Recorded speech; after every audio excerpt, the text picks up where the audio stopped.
Jury selection is in the works for the trial of Theranos founder Elizabeth Holmes. Now, the 37-year-old faces a total of 12 charges for allegedly engaging in a multi-million-dollar fraud scheme with the company's former COO, Ramesh Sunny Balwani, with whom she also was romantically involved with. Now, it's alleged that Holmes knowingly misrepresented the capabilities of her company's blood testing technology.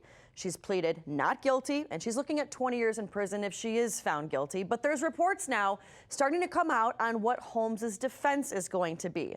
So for more on this, we're going to go to an attorney who knows these kinds of cases all too well, Michael Bixby of Levin, Papantonio, and Rafferty, who focuses his practice on representing customers and investors in securities and investment fraud, kind of like this case.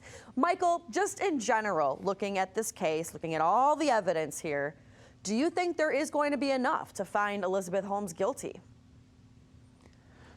Well, the state or the United States wouldn't bring the case. They wouldn't be at this point if they didn't feel like that. The attorneys who are prosecuting this case, certainly there's a lot of text messages, emails. They have evidence which they feel strongly about. The case wouldn't be going to trial if there wasn't the potential for the evidence to establish her being guilty. So I think the answer is yes. Obviously, it's up to the state to convince a jury that the evidence is what they say it is and to overcome the defenses that they're going to hear during the trial. Now, the latest, as I mentioned, is what her defense is going to be. Holmes and her former partner of Theranos, Sunny Balwani, they had a relationship.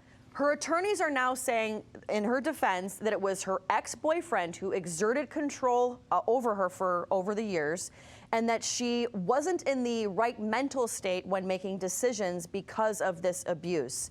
And there it is, boys. Female nature at its finest. When you get in trouble, always throw a man under the bus.